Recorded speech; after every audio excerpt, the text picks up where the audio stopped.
అండి ఈరోజు మనం బొబ్బట్లు చేసుకుందాం. బొబ్బట్లకి 2 గ్లాసులు శనగపప్పు నానబెట్టుకున్నానండి. ఇదిగోండి, ఒక గంట నానబెట్టుకుంటే బాగానే ఉంటుందండి. నేను ఇప్పుడే నానబెట్టాను. కడిగేసుకొని కుక్కర్లో వేసుకొని 4-5 విజిల్లు వచ్చే వరకు పెట్టుకుందాం.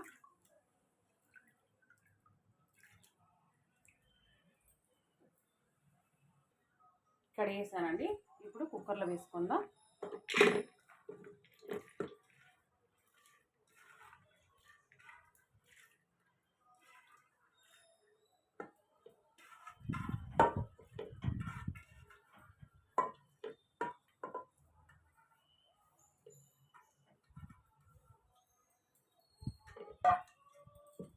వేసుకున్నా అండి. ఇందులో ఒక చెంబు నీళ్ళు పోసుకుందాం. ఇంకొంచెం పోసుకుందాం అండి.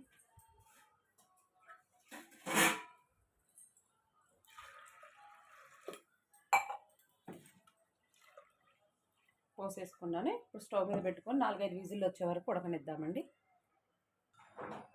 పప్పు ఉడికేలోపు బెల్లం కట్ చేసుకుందాం. 1/2 కిలో బెల్లం తీసుకున్నా అండి.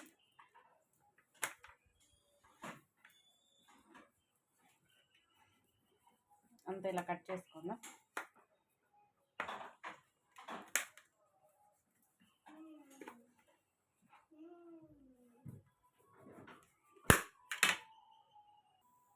బెల్లం ఇది సరిపోయిందండి. నేను 2 గ్లాసులే తీసుకున్నాను కానీ పప్పు శనగపప్పు పక్కన పెట్టేసుకుందాం. శనగపప్పు ఉడికిందా చూసుకుందాం.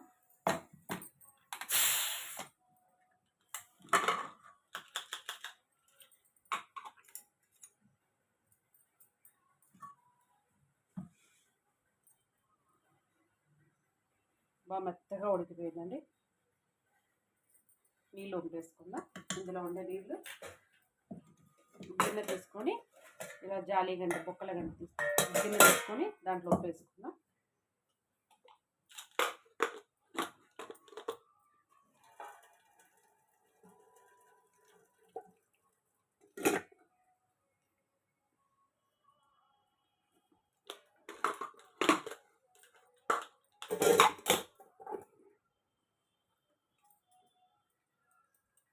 ఇవన్నీ వాటర్ పోవాలండి. మళ్ళీ కుక్కర్లోనే వేసేసుకొని బెల్లం వేసుకొని పెడదాం.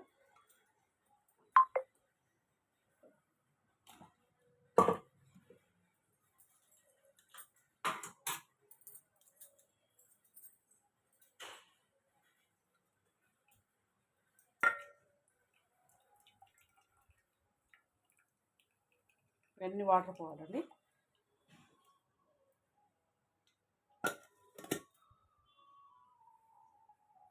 నేను వాటర్ ఎక్కువ పోసుకోలేదంటే కొన్ని వచ్చాయి, వాటర్ ఎక్కువ లేదు. ఈ కట్టుతోటి మనం చారు పెట్టుకుందాం అంటే చాలా బాగుంటాయి.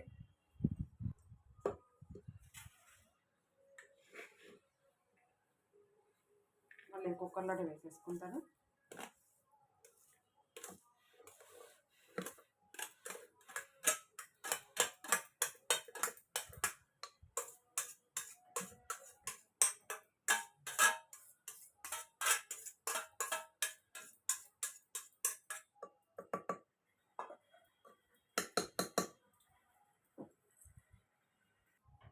గరిటె తీసుకొని గరిటె ఇలా మొత్తం మెత్తగా చేసుకుందామండి.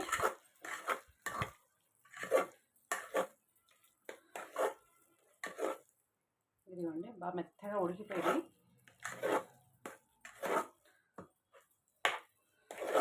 మిక్సీ ఏం అవసరం లేదండి, డైరెక్ట్ ఇలానే. ఇందులో బెల్లం వేసేసుకుందాం.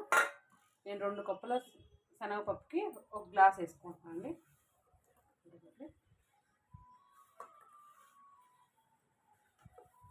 మీరు ఎంత వేసుకుంటే అంత కొలత ప్రకారం వేసుకోండి.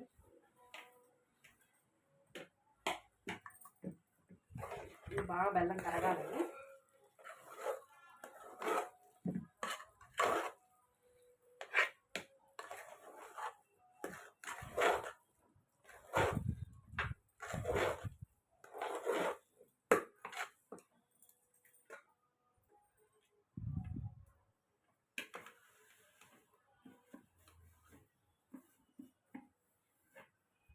మొత్తం వేసేసుకున్నాను.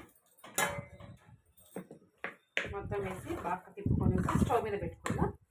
స్టవ్ మీద పెట్టుకొని ఉడకబెట్టుకుందాం అండి. ఉడకబెట్టేసుకుంటే బాగా పాకంలా వచ్చిందండి బెల్లం అంతా. తర్వాత గట్టిగా అయిపోయింది, చూపిస్తాను మీకు. ఇదిగోండి, స్టవ్ మీద పెట్టి ఉడకబెట్టుకుందాం. స్టవ్ ఆన్ చేసుకుంటున్నాను, పెట్టుకున్నాను. ఇది బాగా బెల్లం బాగా కరిగి పాకంలా వచ్చి తర్వాత టైట్ అయిపోయింది, అప్పుడు దించేసుకుందాం.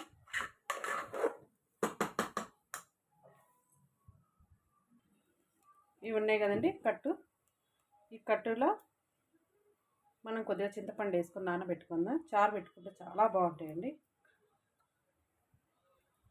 ఆ వేడి నీళ్ళలో బాగా మగ్గిద్ది చింతపండు. ఒక 3 టమోటాలు నానబెట్టేసి ఉంచుకుందాం.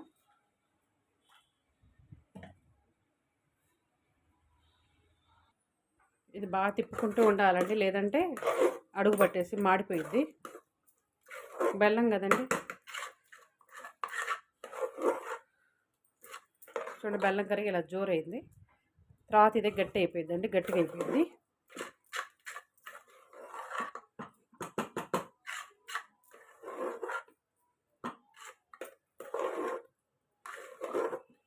ఇలా ఉడకబెట్టి చేసుకుంటే అండి 4-5 రోజులైనా పిండి పాడవదు, మంచిగా ఉంటుంది. ఫ్రిడ్జ్లో పెట్టుకుంటే ఎప్పుడు కావాలంటే అప్పుడు చేసుకోవచ్చు.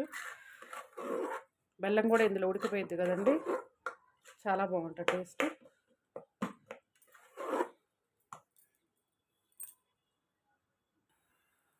బెల్లం అంతా కరిగిపోయిందండి. ఇదిగోండి చూడండి,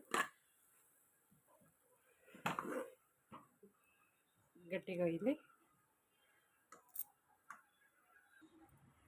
చూడండి టైట్ అయిపోయింది బాగా. ఇంకొద్దిసేపు నుంచి ఆఫ్ చేసుకున్నామండి.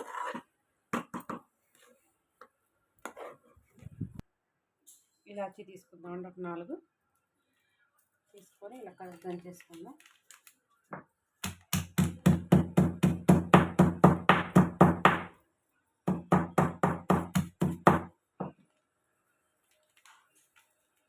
మెత్తగా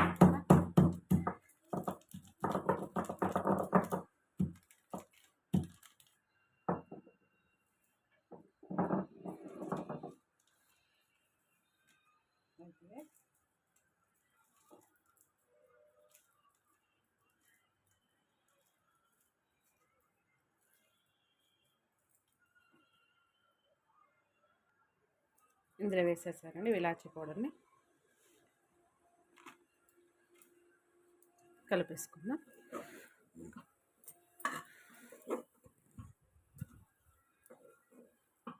టైట్ అయిపోయిందండి. ఇంకా ఆఫ్ చేసుకుందాం, స్టవ్ పక్కన పెట్టుకుందాం.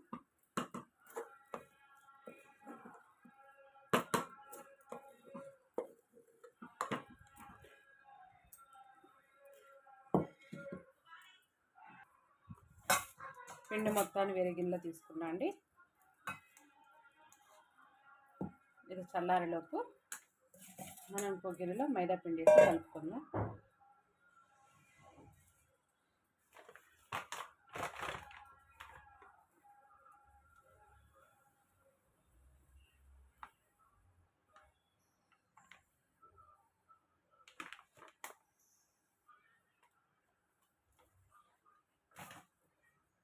ఇది వేసుకున్నా అండి. ఇందులోనే కొద్దిగా సాల్ట్, వాటర్ పోసుకొని మెత్తగా కలుపుకుందాం. ఇదండి కొద్దిగా వాటర్ వేసుకుంటూ కలుపుకుందాం.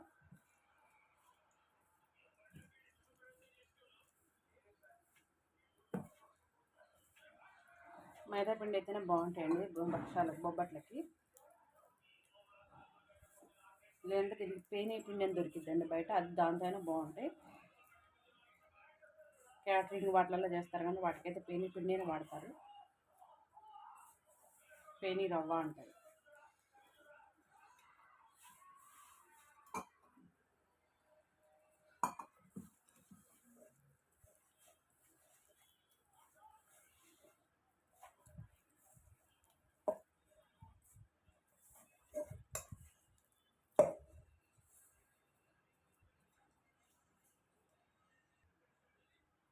ఇందులో ఆయిల్ వేస్తున్నాండి.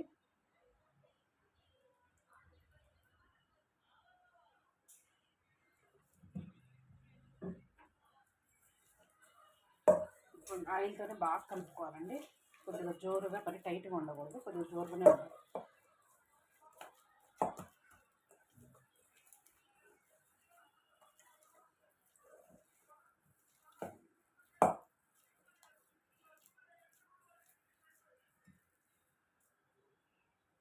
ఇంకొంచెం వేసుకుంటున్నాను.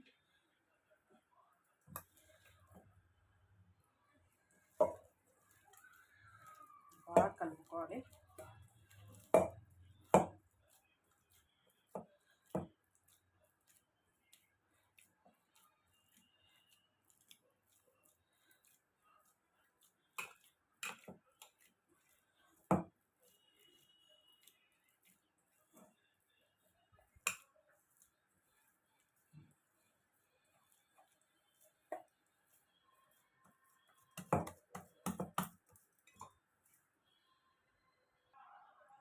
ఇదిగోండి, బాగా సాఫ్ట్గా మెత్తగా చేసుకున్నాను. పిండిని కలుపుకున్నాను. చూడండి, ఇది బాగా నానాలండి. ఒక అరగంట పక్కన పెట్టుకుందాం. మూత పెట్టేసి మనం ఇందాక తీసుకున్నాం కదండి కట్టు, ఇదిగోండి టమాటాలు అవి నానబెట్టాను కదా, చింతపండు వేసి పిసికేసుకుంటాం. కొంచెం వాటర్ వేసి తీసుకుంటున్నాను.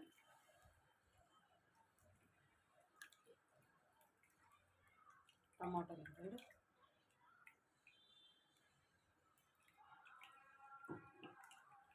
చాలా బాగుంటాయండి పట్టుచారు.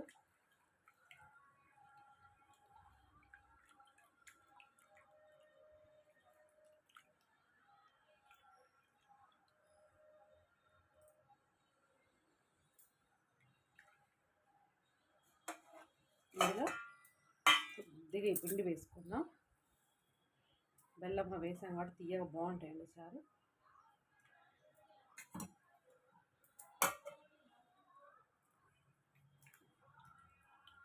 ఇది వేసి తీసుకుందాం.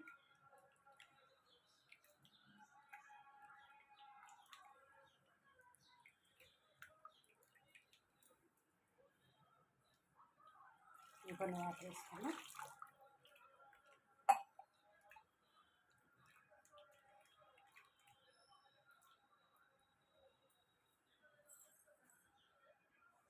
ఇందులోనే ఉల్లిపాయ ఒకటి వేసుకున్నాండి, కరివేపాకు, సాల్ట్,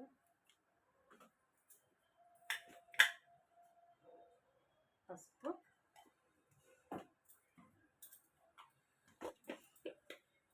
కొద్దిగా కారం వేసుకొని స్టవ్ మీద పెట్టుకొని మరిగించుకుందాం. స్టవ్ మీద పెట్టుకున్నాం చారు. ఇందులోనే కొత్తిమీర వేసుకుందాం.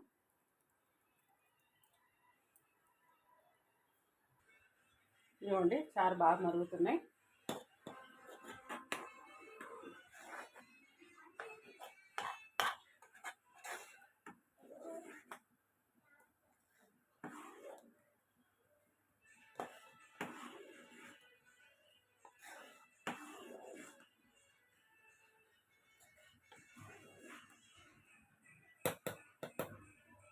బాగా మరగనివ్వండి. ఇందులో సాంబార్ పొడి వేసుకుందామండి కొంచెం.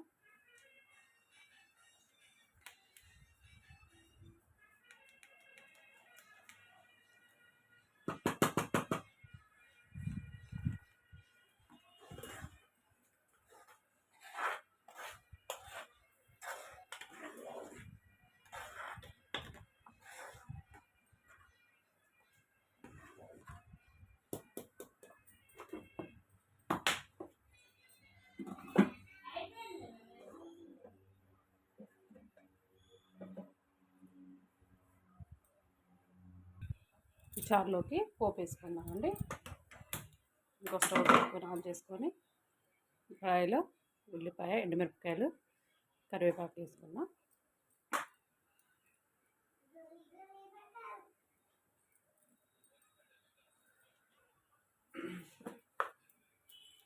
అందులోనే తాలింపు దినుసులు వేసుకుంటున్నాను.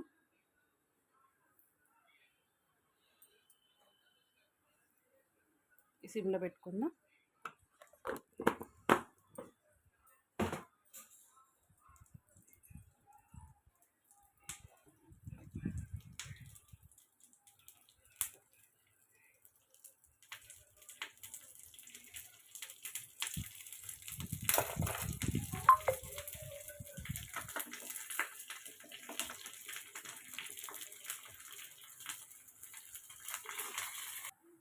పోపు అయిపోయిందండి.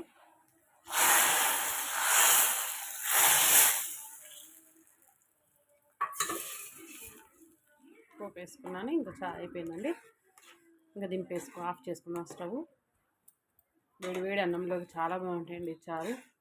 తీయగా కొద్దిగా పుల్లగా చింతపండు అసలు బాగుంటుందండి.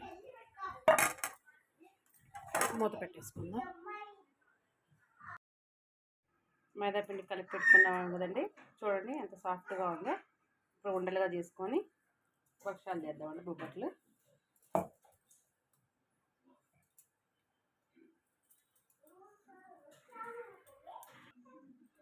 దీనికి ఫాయిల్ అండి, ఫాయిల్ మీదైనా కానీ చీరది కవర్ వస్తుంది కండి, ఆ కవర్ మీదైనా చేసుకోవచ్చు. నేను ఫాయిల్ మీద వేస్తున్నాను. ఆయిల్ అండి, ఆయిల్ నేను బాగా పూసుకోవాలి.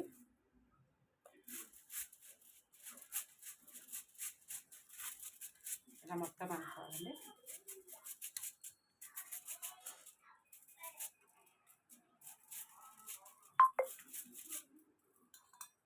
ఉండలా తీసుకున్నాను పూర్ణంని.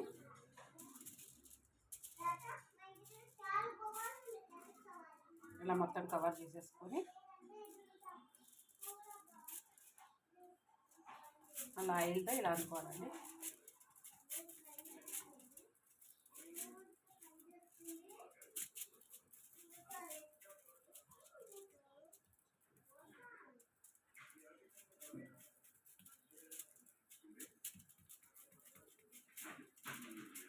చూడండి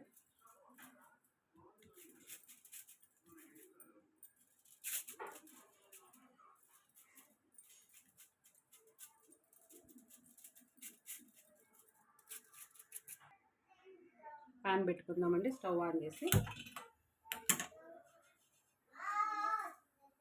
నెయ్యితోనే కాల్చుకుందామండి. ఆవు నెయ్యి, ఏ నెయ్యి అయినా వాడచ్చు, కానీ ఆవు నెయ్యితో కలిసి చాలా బాగుంటాయండి.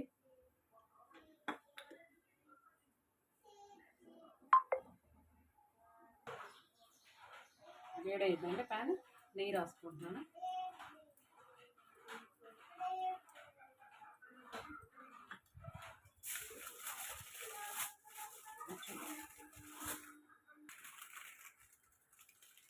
తీసుకుని బొబ్బట్లు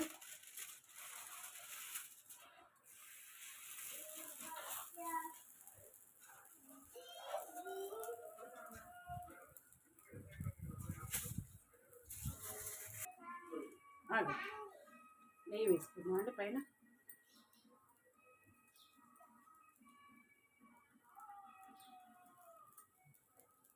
తిప్పుకుందాం.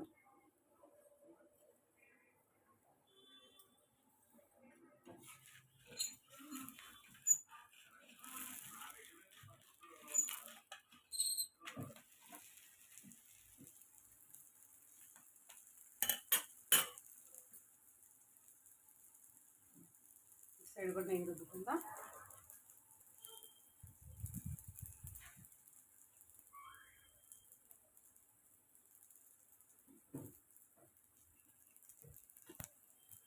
ఇంకోటి చేసుకుందాం అండి.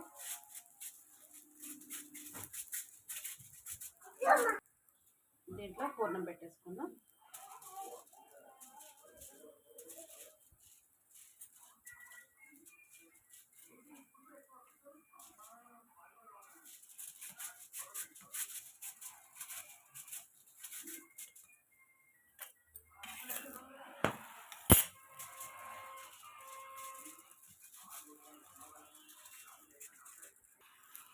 ఇదిగోండి కాలింది, తీసేద్దాం. ఇంకోసారి నెయ్యి తీసుకుందాం.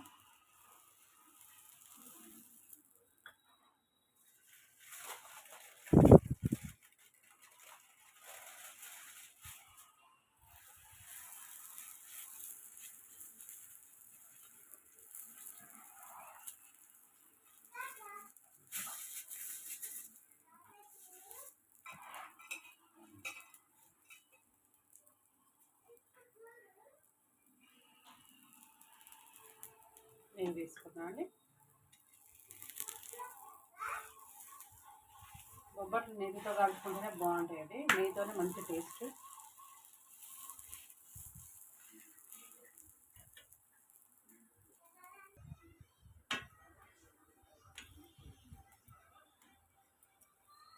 మొత్తం నెయ్యితో బాగా కాల్చుకుందాం. అయిపోయిందండి. వేడి వేడి నేతి బొబ్బట్లు రెడీ అండి. చూడండి, దీని మీద నెయ్యి వేసుకుందండి, ఇంకా చాలా బాగుంటుందండి. ఈ వీడియో కనుక మీకు నచ్చినట్లయితే లైక్ చేయండి, షేర్ చేయండి, మా ఛానల్ని సబ్స్క్రైబ్ చేసుకోండి. Thank you. ఇవి చూసారు కదండి, కట్టుచారు ఇందా చేశాను కదండి. శనగపప్పు ఉడకబెట్టినది వాటి కట్టుతోటి చేశాను. కొంచెం బొబ్బర్ల పిండి వేసి చాలా బాగుంటాయండి. ట్రై చేయండి. మీకు నచ్చినట్లయితే లైక్ చేయండి, షేర్ చేయండి, మా ఛానల్ సబ్స్క్రైబ్ చేసుకోండి.